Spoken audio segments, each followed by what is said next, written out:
येत्या 15 तारखेला नागपूरमध्ये मंत्रिमंडळाचा विस्तार, भाजपचे 21, शिवसेनेचे 12 आणि राष्ट्रवादीचे 10 मंत्री शपथ घेण्याची शक्यता।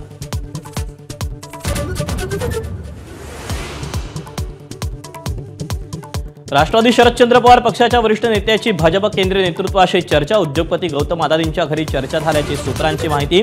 अजित पवारांसोबत जायचं की थेट भाजपसोबत युती करावी यावरून मतप्रवाह।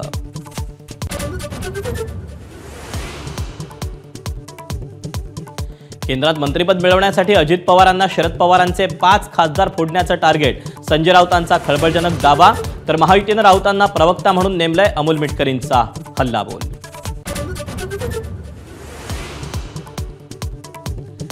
बांगलादेशात हिंदूंवर अत्याचार होतोय, विश्वगुरू शांत का? उद्धव ठाकरेंचा मोदींवर हल्लाबोल। तर मोदींवर टीका करण्याची उद्धव ठाकरेंची अवकात नाही, बावनकुळे आणि नवनीत राणांचा पलटवार।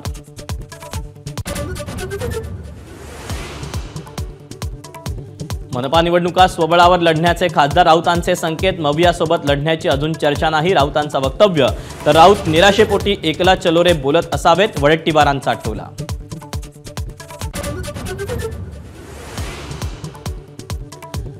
उपमुख्यमंत्री एकनाथ शिंदे, मुख्यमंत्री देवेंद्र फडणवीसांची भेट घेण्याची शक्यता, फडणवीसांच्या शासकीय निवासस्थानी भेट होणार, सूत्रांची माहिती।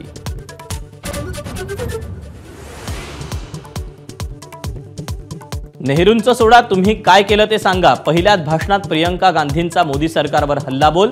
तर संविधानाच्या चर्चेत राजनाथ सिंगांनी नेहरूंचं नाव टाळलं, विरोधकांच्या शेमशेम अशा घोषणा।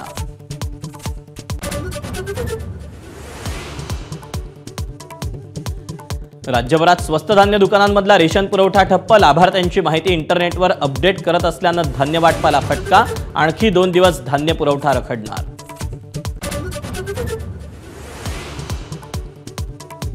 अपघातातील जखमींवर वेळेत उपचारांसाठी नितीन गडकरींचा महत्त्वाचा निर्णय, लवकरच जखमींवर होणार कॅशलेस उपचार, लोकसभेत गडकरींची घोषणा।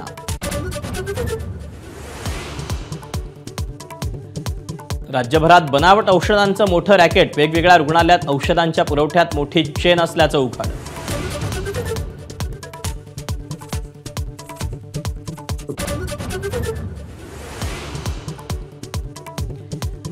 दाक्षिणात्य सुपरस्टार अल्लू अर्जुनला अटक आणि लगेचच जामीन मंजूर, पुष्पा 2 सिनेमावेळी हैदराबादमधल्या थिएटरमध्ये चेंगराचेंगरी प्रकरणी कारवाई।